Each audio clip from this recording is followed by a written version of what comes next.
Hi again then guys, and so we've got another updated Le Mans prototype tune for you today, and this time it's for a Group C machine, Nissan's R89C, sometimes overshadowed by the R92, but still a really good car in its own right.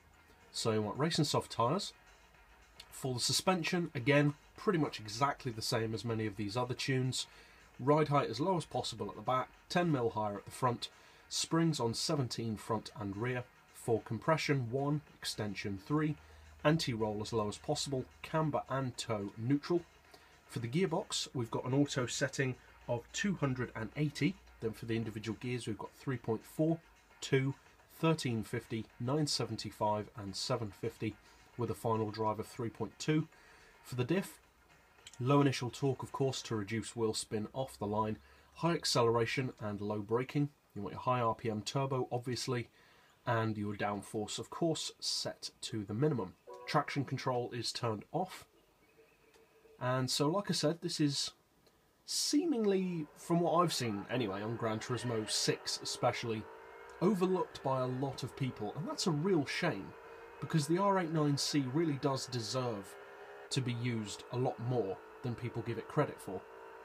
Interestingly, it's a very similar looking car. I mean, all Le Mans prototypes look similar in some ways, but especially from the back, this is a very similar car to the Jaguar XJR9 if you compare the shape of the two cars. And interestingly, this alongside the XJR9 are among the oldest of Le Mans prototypes that are actually featured on the game.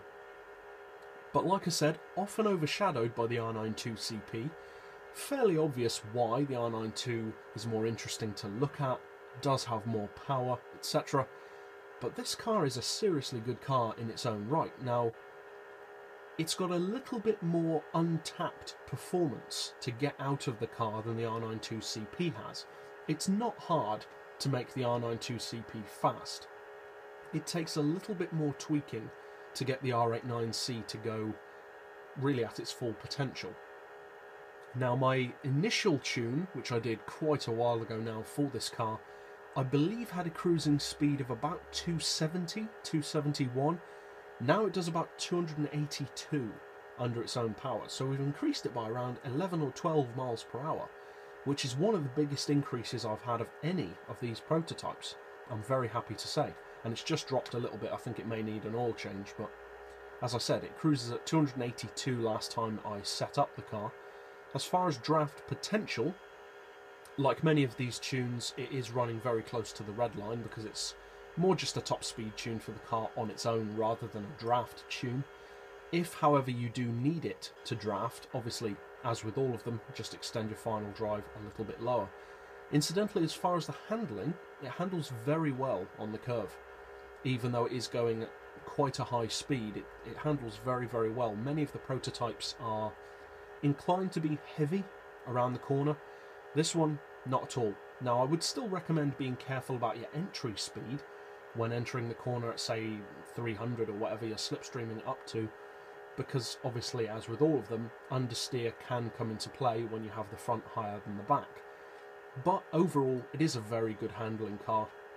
And if you're looking for a Le Mans prototype that's different to pretty much any of the others in terms of the way it performs and the way it drives, and you haven't tried the R89C yet, I would actually recommend that you buy this car because it's very good in its own way.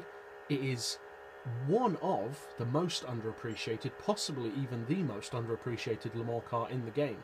You see no one using this car. Everybody goes for the R92CP. And this car is very good, as I said, in its own way. So, if you're new to the channel, or just found this helpful or interesting in general, feel free to subscribe. I put out new updated tunes like this pretty often, and new top speed tunes like this in general every day, and various other videos throughout the week. And as always, thanks for watching.